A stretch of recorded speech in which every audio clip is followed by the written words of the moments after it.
Hello everyone, welcome to my YouTube channel. Last lecture में हमने पढ़ा था यूनियन एंड इट्स टेरिटरी। आज हम उसके एमसीक्यूज पढ़ेंगे। ये एमसीक्यूज डिफरेंट एग्जाम्स में पूछे गए हैं। आई होप आपको ये वीडियो पसंद आएगी। अगर आपको ये वीडियो पसंद आए तो वीडियो को ज्यादा से ज्यादा शेयर करें और चैनल को सब्सक्राइब कर लें ताकि आने वाली सभी वीडियोस का नोटिफिकेशन आप तक पहुंच सके। Let's start. हमारा फर्स्ट एमसीक्यू है, under article first of the Indian constitution it is declared that Bharat means India shall be. ये जो एमसीक्यू आया है ये एसएससी सीजीएल 2013 में आया है। तो ऑप्शन ए है union of states, option B है federal state of unitary features, option C है federal state of federal features, option D है फेडरल स्टेट। तो इसका राइट आंसर क्या है? Option A union of states. Article first under part first of constitution describes India as union of states. ये जो term union of state suggest की थी ये किसने की थी? ये डॉक्टर भीमराव अंबेडकर जी ने सुजेस्ट किया था। India that is Bharat shall be a union of states. Second MCQ है, which of the following is not an element of the state. अगर हम इस एमसीक्यू की बात करें तो ये एसएससी सीएचएसएल 2008 में आया है, सीजीएल 2013 में, एसएससी मैट्रिक लेवल एग्जाम 2008 में। और ये जो एमसीक्यू है बहुत इंपॉर्टेंट है, ये डिफरेंट एग्जाम्स में पूछा गया है। इसके ऑप्शंस हैं, ऑप्शन ए है पॉपुलेशन, ऑप्शन बी है गवर्नमेंट, ऑप्शन सी है आर्मी, ऑप्शन डी है लैंड। तो इसका राइट आंसर क्या है? Option C army. अगर हम बात करें स्टेट की तो स्टेट के 4 एलिमेंट्स होते हैं। कौन कौन से वो एलिमेंट्स हैं? सॉवरेनिटी, टेरिटरी, टेरिटरी को हम लैंड भी बोल सकते हैं, गवर्नमेंट, और फोर्थ है पॉपुलेशन, क्या हम बोल सकते हैं सिटीजन। तो ये 4 जो इंपॉर्टेंट एलिमेंट हैं ये स्टेट के हैं। तो इनमें ऑप्शन सी जो है आर्मी, ये स्टेट का एलिमेंट नहीं है। तो इसका राइट आंसर क्या है? Option C is the right answer. Next MCQ है, who admits a new state to the union of India. कौन एडमिट कर सकता है न्यू स्टेट को यूनियन ऑफ इंडिया में? ये जो एमसीक्यू आया है ये SSC CHSL 2014, SSC LDC exam 2005 में 2 बार आ चुका है।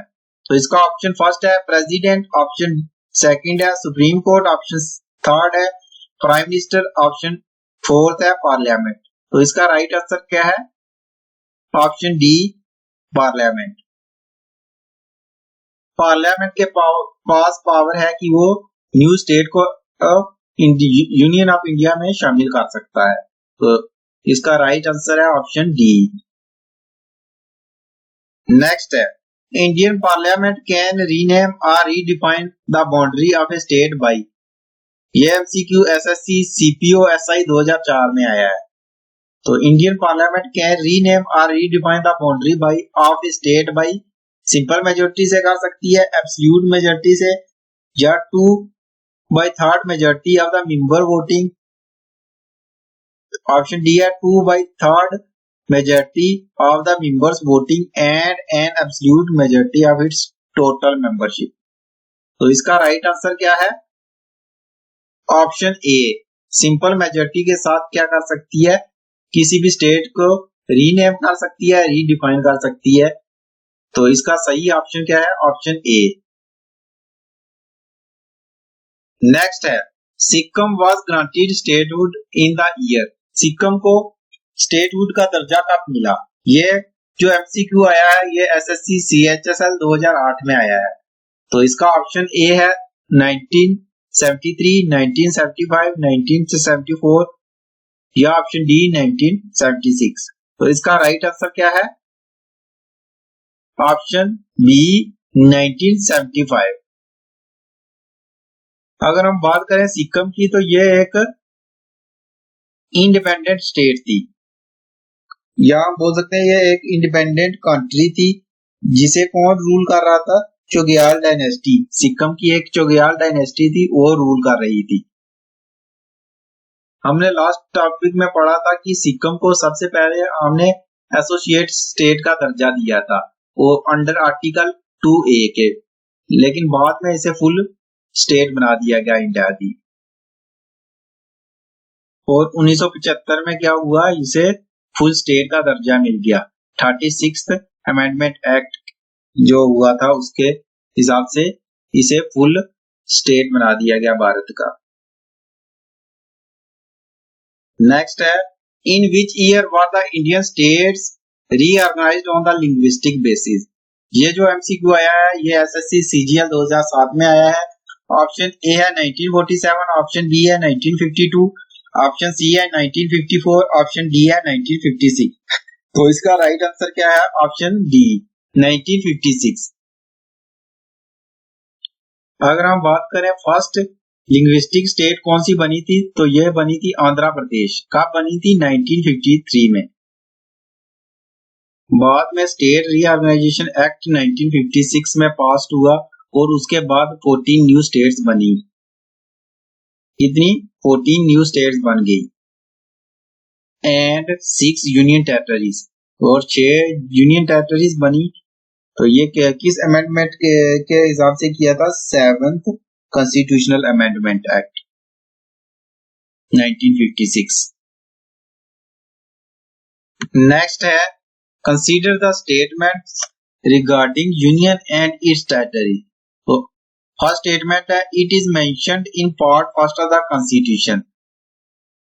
और स्टेटमेंट सेकंड है, article 1 to article 5 of the Indian Constitution are dedicated to Union and its territory. Which of the above is true? तो यह ऊपर वाले में से कौन सा सही है? तो हमें पता है कि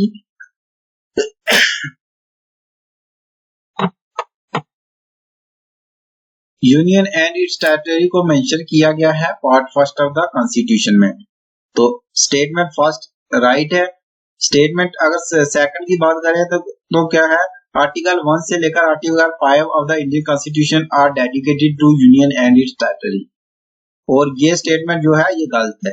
आर्टिकल फर्स्ट से लेकर article 4 of the Indian constitution are dedicated to the union and its territory.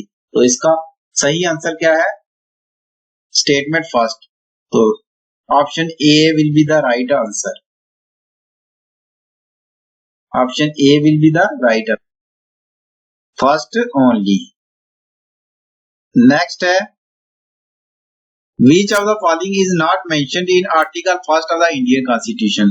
तो in first article first of the Indian constitution में कौन सी चीज मेंशन नहीं है। ऑप्शन ए है स्टेट टेरिटरीज, ये भी मेंशन है। ऑप्शन बी है यूनियन टेरिटरीज। ऑप्शन सी है territories that may be acquired by India at any time. Option D है India as a federation of states. तो इसका राइट आंसर क्या है, option D federation of states, ये mention नहीं है। Article first of the Indian constitution क्या कहता है, India that is Bharat shall be a union of states.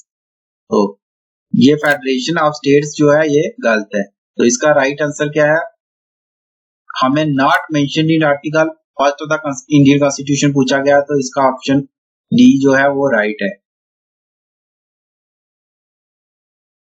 Next है, consider the following statements. First statement है, article 2 related to the formation और changes of existing states और union territories of India. Second statement है, article 3 related to the establishment और admission of new state that are not part of the union of India. Statement third क्या है, article 4 empowers the parliament to implement article 2 and 3 with a simple majority. It does not to be considered a constitutional amendment under article 368। तो ये हमने पढ़ा था कि article 4 क्या empower करता है पार्लियामेंट को, कि वो आर्टिकल 2 और आर्टिकल 3 में जो भी अगर चेंजेस लाने हैं स्टेट को, अगर रीऑर्गेनाइज करना है या कोई जोड़ना है, तो वो सिंपल मेजोरिटी के साथ कर सकते हो। उसके लिए आपको आर्टिकल 368 के साथ जो स्पेशल मेजोरिटी है उससे नहीं कर सकते, आप सिंपल मेजोरिटी से भी वो चेंजेस कर सकते हो। इसके ऑप्शंस है, ऑप्शन ए है first and second only, option B है थर्ड ओनली, ऑप्शन सी है first second and third only, option D है नन। तो इसका राइट आंसर क्या है? Option B, three only. जो थर्ड स्टेटमेंट है वही सही है, और जो फर्स्ट और सेकंड स्टेटमेंट है वो गलत स्टेटमेंट है। आर्टिकल 2 जो है वो रिलेटेड टू द फॉर्मेशन और चेंजेस ऑफ एग्जिस्टिंग स्टेट नहीं है, यहाँ पे एग्जिस्टिंग स्टेट नहीं है। एग्जिस्टिंग स्टेट कहाँ पे है? आर्टिकल 3 में। That is a part of union of India, उसको आप चेंज कर सकते हो आर्टिकल 3 में। अब ये जो है ये part of union of India नहीं है। आर्टिकल 2 में वो स्टेट होगी जो इंडिया का पार्ट नहीं है, और आर्टिकल 3 में किस स्टेट को चेंज कर सकते हो आप? ऐसी स्टेट जो इंडिया का पहले से हिस्सा है उसको चेंज कर सकते हो, उसको रीऑर्गेनाइज कर सकते हो, उसको रीनेम, ऑल्टर द बाउंड्री, ये सब कुछ कर सकते हो आर्टिकल 3 के अंदर। इसलिए जो इसका सही आंसर है ये है option B, third only. Next है which of the following is are the most valid reason for the preference for union of states instead of federation of states. तो कौन सा सही वैलिड रीजन बताया गया है union of states instead of federation of state? तो option A है Indian federation is not the result of an agreement among the states like the American federation. Option B क्या है? The states have no right to secede from the federation, union is indestructible and the country is divided into different states only for the convenience of administration। तो option C क्या है? Both A and B, option D है none. तो इसका right answer क्या है? Option C, both A and B. तो हमने पीछे पढ़ा था कि इसका वैलिड रीजन क्या बताया गया है यूनियन ऑफ स्टेट्स होने का। इसका वैलिड रीजन बताया गया है कि दो रीजन बताए गए थे। India federation is not the result of an agreement among the states like the American federation, और दूसरा क्या था कि अगर इंडियन यूनियन में जो भी स्टेट्स हैं वो खुद को सेसीड नहीं कर सकती। सेसीड का क्या मतलब है कि वो अपने आप को अलग नहीं कर सकती इंडियन यूनियन से। तो इसलिए इसका सही ऑप्शन क्या है? Option C, option A and B both. Next है as per article first which of the following comes under the territory of India. कौन सी चीज टेरिटरी ऑफ इंडिया में आती है? ऑप्शन ए है territory of the states and union territories, territories that may be acquired by India at any time. अगर future में कोई भी एक्वायर करता है इंडिया कोई भी टेरिटरी। ऑप्शन सी है both A and B, option D है नन। तो इसका राइट आंसर क्या है? Option C, both A and B. Hence option C is the right answer, both A and B। Article first क्या बताता है कि territory of the state and UT बताया गया है इसमें, और territory that may be acquired by India at any time. तो ये जो सही आंसर है ऑप्शन सी है। नेक्स्ट है which of the following articles give power to parliament to admit into the union of India or establish new state। तो option A है article first, article second, article third और article fourth. तो इसका right answer क्या है? Article second. Article जो 2 है वो क्या बताता है कि आप क्या कर सकते हो, पार्लियामेंट को पावर है कि वो एडमिट कर सकती है into the union of India और एस्टैब्लिश न्यू स्टेट। जो इंडिया का पार्ट नहीं है उस स्टेट को आप एस्टैब्लिश कर सकते हो, which is not A part of India. तो उस स्टेट को आप क्या कर सकते हो, एस्टैब्लिश या एडमिट कर सकते हो इंडियन यूनियन में। तो इसका राइट आंसर क्या है? आर्टिकल 2।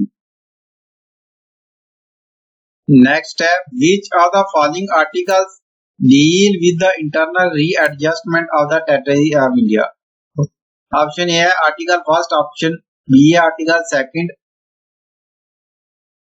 ऑप्शन सी है आर्टिकल 3 और आर्टिकल ऑप्शन डी है आर्टिकल 4।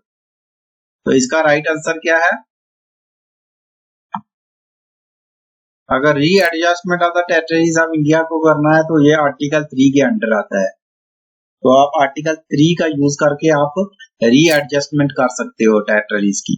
तो ये रीएडजस्टमेंट किसका होगा? जो टेरिटरी पहले से ही इंडिया का पार्ट है उसको आप अल्टर कर सकते हो, रीनेम कर सकते हो। तो ये आर्टिकल 3 के अंडर आता है। सबसे पहले क्या करेंगे, जो प्रेसिडेंट है वो इस को क्या करेंगे, रिकमेंड करेंगे, बिल को रिकमेंड करेंगे। उसके बाद ये जो बिल है वो किसको भेजेंगे? स्टेट के लेजिस्लेचर से, वहां से अगर बिल को रिफ्यूज भी कर देते हैं तो जो प्रेसिडेंट है या पार्लियामेंट है वो इस चीज को फिर भी वो रीऑर्गेनाइज कर सकती है, स्टेट को रीऑर्गेनाइज कर सकती है, उसके पास हक है। अगर स्टेट लेजिस्लेचर इस चीज को ना कर रहा है तो फिर भी वो क्या करेंगे, जो प्रेसिडेंट है या पार्लियामेंट है वो इस चीज को रीनेम और रीएडजस्टमेंट कर सकते हैं टेरिटरी ऑफ इंडिया स्टेट। तो ये आर्टिकल 3 के तहत है। नेक्स्ट है which of the following article empower that law made under article 2 and 3 will not be considered a constitutional amendment and it requires a simple majority for doing so। तो ये article first में है, article 2 में है, article 3 में है और यह आर्टिकल 4 में है। तो इसका राइट आंसर क्या है? आर्टिकल 4। आर्टिकल 4 में बताया गया है कि अगर आप जो भी कुछ चेंजेस कर रहे हैं अंडर आर्टिकल 2 या आर्टिकल 3 के, वो आप सिंपल मेजॉरिटी के साथ कर सकते हो। उसके लिए आपको कॉन्स्टिट्यूशनल अमेंडमेंट की जरूरत नहीं है अंडर आर्टिकल 368। तो इसका राइट आंसर क्या है? Article 4 is the right answer. हमारा नेक्स्ट एमसीक्यू है Indian territory can be ceded to foreign states only through. यह हमने टॉपिक में पढ़ा था कि किस के तहत आप जो सीड कर सकते हो टेरिटरी ऑफ इंडिया को। अगर आपकी इंडियन टेरिटरी को सीड करना है तो आप आर्टिकल 368 के तहत कर सकते हो विद स्पेशल मेजॉरिटी। तो इसका सही आंसर क्या होगा? Option A is the right answer, article 368। अगर आप अपनी कोई भी जो टेरिटरी है वो दूसरे देश को दे रहे हो तो वो किसके तहत करोगे? कॉन्स्टिट्यूशनल अमेंडमेंट आर्टिकल 368 के तहत। आप आर्टिकल 2 और 3 के तहत सिंपल मेजॉरिटी के साथ नहीं कर सकते। इसके लिए आपको आर्टिकल 368 के तहत कॉन्स्टिट्यूशनल अमेंडमेंट करना होगा।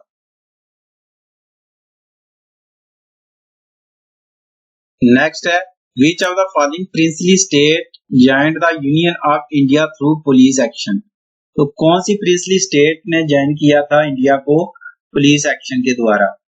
तो ये ऑप्शन ए है हैदराबाद, ऑप्शन बी है सिक्किम, ऑप्शन सी है जूनागढ़ और ऑप्शन डी है कश्मीर। तो इसका राइट आंसर क्या है? ऑप्शन ए हैदराबाद। तो ये जो हैदराबाद है ये पुलिस एक्शन के साथ इसको क्या किया था, इंडियन यूनियन में शामिल किया गया था। तो ये एक ऑपरेशन शुरू किया गया था इसके तहत operation polo, A military operation conducted by the Indian army. तो इसके तहत जो है annexation of Hyderabad into India हुआ था। तो इसका राइट आंसर क्या है? हैदराबाद। तो किस ऑपरेशन के, अगर हमें पूछें किस ऑपरेशन के तहत हुआ था, तो पोलो ऑपरेशन के तहत, ऑपरेशन पोलो। नेक्स्ट है which of the following princely state joined in union of India through a referendum. Referendum के थ्रू यूनियन ऑफ इंडिया में कौन सी प्रिंसली स्टेट शामिल हुई थी? तो ऑप्शन ए है हैदराबाद, ऑप्शन बी है सिक्किम, ऑप्शन सी है जूनागढ़ और ऑप्शन डी क्या है कश्मीर। तो इसका राइट आंसर है ऑप्शन सी जूनागढ़।